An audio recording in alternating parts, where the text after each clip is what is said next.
இலக்கை நோக்கி டுவர்ட் த கோல். இந்த நிகழ்ச்சிக்கு உங்களை அன்புடன் வரவேற்கிறோம். Praise the Lord. ஆண்டவராகிய இயேசுவின் இனிய நாமத்தில் இந்த நல்ல நாளிலே உங்கள் எல்லாருக்கும் அன்பின் வாழ்த்துக்கள்.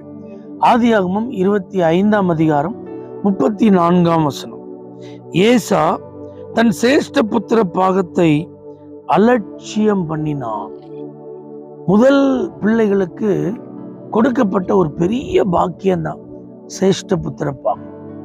சேஷ்ட புத்திர பாகம் அப்படின்னு சொன்னாலே 2 பங்கு 2 மடங்கு ஆசீர்வாதத்திற்கு சொந்தக்காரர். முதற் பலன் எல்லாம் கர்த்தருக்குரியது.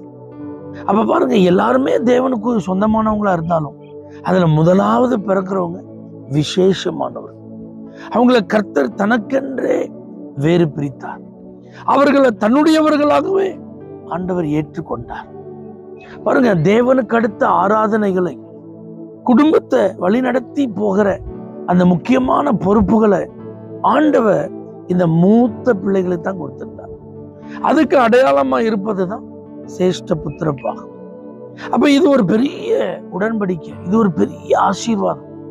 ஆனா இந்த ஏசாவுக்கு அதனுடைய மேன்மையே தெரியல, அதனுடைய முக்கியத்துவமே தெரியல. நான் ஆண்டவருக்கு சொந்தமா இருந்தானே, இல்லாட்டி போனான்னு, எங்க அப்பா சொத்து எனக்கு 2 மடங்கு கிடைச்சானே, கிடைக்காம போனான்னு, நான் என் குடும்பத்தை கர்த்தருக்கு நேரம் ஆராதனையில வழிநடத்தினானே, வழிநடத்தாம போனானே, இப்போ நான் சாக போறேன், வயிறு பசியில இருக்கேன், எனக்கு இப்போ தேவை சாப்பாடு தான், அந்த சாப்பாடு தான் எனக்கு முக்கியம், என் உயிரை காப்பாத்துறதுக்கு அந்த ஒரு நேரம் போஜனம் தான் எனக்கு அவசியம். அதனால அதோட ஒப்பிட்டு பார்த்தா என் சேஷ்ட புத்திர பாகம் எனக்கு பெருசு கிடையாது.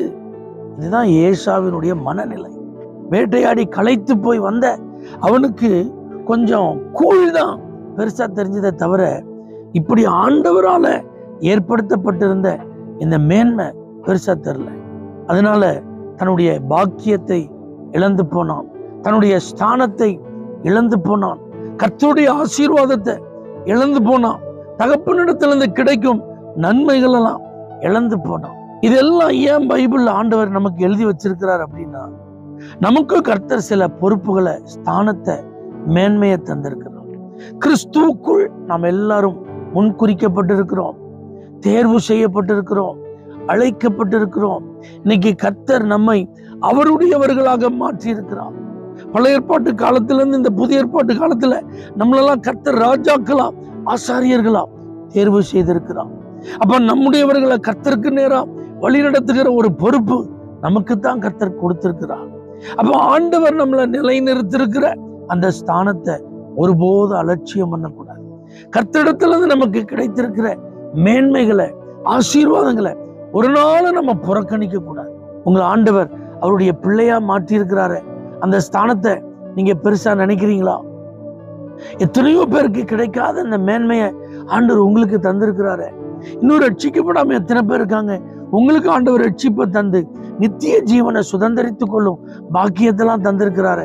அப்ப இந்த உலகத்துல நீங்க மேன்மையானவங்க தானே, இந்த உலகத்துல நீங்க கர்த்தருக்கு முக்கியமானவர்கள் தானே. அப்ப நீங்க யோசிச்சு பாருங்க, எது உங்களுக்கு பெருசு? ரட்சிப்பு பெருசா தருதா? மீட்பு பெருசா தருதா? அபிஷேகம் பெருசா தருதா? வாக்குத்தத்தம் பெருசா தருதா? ஆண்டவர் பெருசா தெரியுறாரா? நித்திய ஜீவன் பெருசா தருதா? அல்லது இந்த உலகம் பெருசா தெரியுதா? இங்க இருக்கிற உறவுகள் முக்கியமானவங்களா தெரியுறாங்களா? இன்னைக்கு தற்காலிகமா நமக்கு கிடைக்கும் அந்த சந்தோஷமும், அந்த நன்மைகளும், அந்த கொஞ்சம் பணமும், அந்த ஒரு சின்ன வேலையும் நமக்கு பெருசா தெரிஞ்சு மற்றதை நம்ம புறக்கணிக்கிறோமா? ஆண்டவருக்கு அடுத்ததை அலட்சியப்படுத்துறோமா? யோசிச்சு பாருங்க தேவ பிள்ளைகளே. ஏசா மாதிரி தேவனுக்கு அடுத்த காரியங்களை, தேவனால் உண்டாக்கப்பட்டவைகளை, தேவனால் நமக்கு கொடுக்கப்பட்டவைகளை அலட்சியம் பண்ணாமல் இருப்போம். கர்த்தர் நம்மை ஆசீர்வதிப்பார். தேவனே, ஒருபோதும் உம்மிடத்திலிருந்து எங்களுக்கு கொடுக்கப்பட்ட நன்மைகளை, ஆசீர்வாதங்களை நாங்க ஒரு நாள் அலட்சியம் பண்ணக்கூடாது. கர்த்தர் அந்த கிருபை எங்களுக்கு தார். இயேசுவின் நாமத்தில் பிதாவே, ஆமென். For prayer contact Pastor J. Kumar, El Shaddai Ministries, 9500252586, Surandai.